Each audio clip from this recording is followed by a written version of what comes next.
Labadiena, mėly mano Patreon kanalo žiūrovai.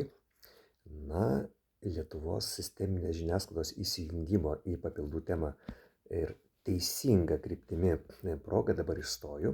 Apie tai pakalbėsiu vėliau. Ten yra vieno populiaraus papildo, apie kurį aš jau kalbėjau, patvirtinimas jo trombozinio aktyvumo rizikos.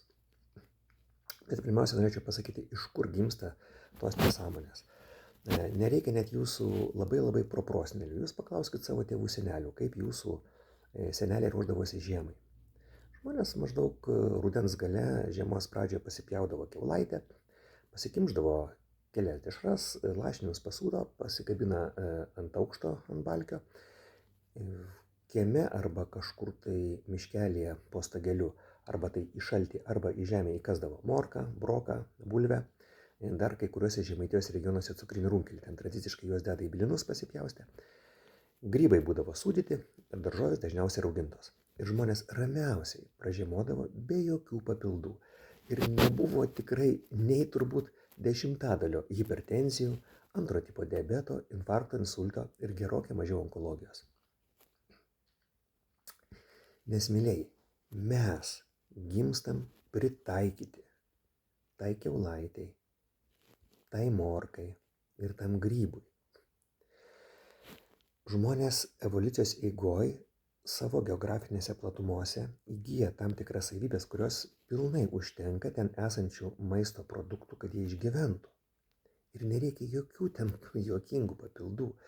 Vat pavyzdžiui, yra šiaurės tautelės, nensai, čiukčiai, eskimai, kurie tūkstančius metų augino elnius ir išgyvendavo laisviausiai be jokio papildo ir be jokio augalinio maisto. Dabar tai jiems ten atveža, bet jiems to per daug ir nereikia. Arba visi žinome, kad kuo arčiau pusiaujo, to žmonės tamsesni. Taip, oda yra tamsesnė. Konge praktiškai juoda oda. Kodėl taip yra? Dėl to, kad yra ultravioletinė spinduliuotė saulėje ir kuo tamsesnė oda, tuo labiau apsaugo nuo mutacijų. Yra žinomas faktas, kad ultravioletiniai spinduliai, ypatingai trumpojo diapazono, yra rizika odos vėžiai, kas soliariume buvo pastebėta. Ir dėl to, kad kuo mažiau saulės, to tamsumo nereikia, žmogaus oda šviesėja. Mes visi evoliucijos pradžiai buvom tamsiaodžiai, bet po to plintant žmonijai, maždaug per 100 kartų, per 2500 metų pasikeičia netgi morfologinės savybės. Pailgėjo nosis, kad pašildytų orą, pašviesėjo oda, mes pritaikyti tom platumom. Ir dabar, kai mums bruka kažkokius aukštikalnių, kažkokius jūrinės, taip, jeigu skanu, jeigu norit, jūs valgykit, bet sveikatos tai prideda labai nedaug. Aš tikiu Viduržemio jūros dietą, DASH dietą, aš apie tą vėliau pakalbėsiu, bet būtinybės tai tokios tikrai nėra. Ir mūsų fermentinės sistemos, jos pristaiko greičiau negu, pavyzdžiui, nosies ilgis ar oda. Visi žino, kad, pavyzdžiui, geltonoji rasė greičiau prasigeria ir greičiau apgirsta. Indėnai taip pat nesikilė iš geltonosios rasės, yra genetiškai artimiausi japonams. Yra teorija, kad per Beringo sąsiaurį ten numigravo. Tai netgi baltieji gudruoliai tai naudodavo derybose, iš vakaro prisigerdavo su geltonaisiais ir ryte, patys jau būdami blaivus, jie dar su jais girtais derėdavosi. Ir tie padarydavo didelės nuolaidas. Tai vat, o tų fermentinių ypatumų yra visokių. Ir mums per akis užtenka to, ką mes turime. Bet dabar taip yra neurolingvistiškai programuota. Prisiminkite, kai pas jūs ateidavo Kiorbė atstovai, kurių dabar ten seniausiai nėra dulkių siurblio, ten prieš 20 metų ir tu po kokio pusvalandžio jau jauti, kad tu imi galvot, kad kaip tu apskritai galėjai egzistuoti šioje žemėje be to siurblio. Tai dabar tas pats panašiai su šitais visokiais papildais ir vitaminais. Taip, dabar jau kokia paprasta, teisinga frazė, kaip Amerikos prezidentas paminėjo, kad yra dvilytis, taip, kas yra akivaizdu ir čia jokių nėra abejonių, jau Lietuvoje sukėlė žinomų žmonių pasipiktinimą. Taip ar apsimestinė ir tikra, sunku pasakyti, bet irgi taip ant kiek tas absurdas įsikala į galvą. Tos manipulacijos jos yra dar netgi pakeltos į tokį ganėtinai aukštą lygį, tai yra biocheminį, kada biocheminiai kraujo pokyčiai, kada citologiniai kraujo pokyčiai, kraujo formulės elementų pokyčiai, na, ten pavyzdžiui kažkokia citokinų koncentracija, imunoglobulinų koncentracija, leukocitų fagocitinis aktyvumas pasikeičia panaudojus kažkokią biologiškai aktyvią medžiagą ir tai traktuojama kaip imuniteto sustiprėjimas, nors klinikinių įrodymų nėra. Ta žmogų paleidus į polikliniką, kur pilna čiaudinčių ir kosinčių, jis užsikrėstų lygiai taip pat kaip ir bet koks kitas. Ir dar buvo pastebėta, kad pavartojus bet kokią aktyvią, ypatingai toksišką medžiagą, sureaguoja mūsų imunokompetentinė sistema.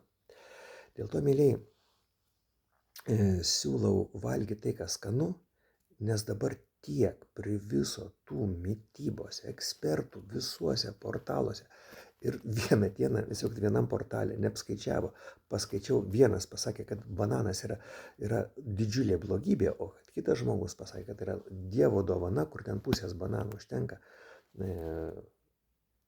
magnio ir fosforo normai žmogui. Tai va, net to nesužiūri tie mūsų portalai, kurie turbūt neturi apie ką rašyti, tik tai varo mums stresą tokiais būdais.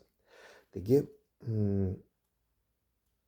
valgykime morką, valgykime kiaulaitę, tiksliau tą, ką norite ir tą, ką jums skanu. Ir prisiminkime savo protėvius, kurie ramiausiai gyveno. Taip, jūs galite pasakyti, kad jų gyvenimo vidurkis buvo žymiai mažesnis, bet tikrai ne dėl to, kad jie valgė morką ir kiaulaitę. Tai buvo dėl to, kad labai buvo aukštas perinatalinis mirtingumas, tai yra negyvagimiai ir naujagimiai iki paros, taip pat iki 6 metų mirdavo labai daug vaikų, mirdavo daug gimdyvių. Taip pat prisiminkit, kad 100 metų Lietuvos vyrai 25 metam eidavo į rekrūtus, į rusų armiją. Buvo ir pasauliniai karai, buvo mažesni konfliktai, žmonės žūdavo. Tai vadinama išorinės priežastys, įvairios traumos. Dėl to tas amžiaus vidurkis būdavo mažesnis. Be to, niekas neįrodė, kad ten kokį mumijo ar kordycepsą naudojantis žmonės, kurie yra aukštikalnės arba rytai, kur mums visiškai svetimos kultūros, svetimos net fermentinės sistemos, kad tuose arealuose žmonės gyvena ilgiau. Tos populiacijos nėra ilgamžiškesnės ir visa tai yra akių dūmimas. Ką aš jau sakiau, jeigu jūs turite tokį nenumaldomą potraukį, ten mumijo, tai yra ožkos kakučio pagrindu, na tai galite, kai vedat šuniuką, kakučio paėmę į tą maišiuką jūs neišmeskit, bet jūs jį rinkit, džiovinkit, paskui sumaišykit senukų nusipirkę kokį glaistą ir supjaustykit. Ir bus tabletės jūsų šunelio kakučio pagrindu. Turėtų suveikti neblogiau už mumijo. Taigi, mylėjai, o L-rytas legendinis šiandien jau parašė apie omega-3 trombozinį poveikį, į trombozių rizikos padidėjimą.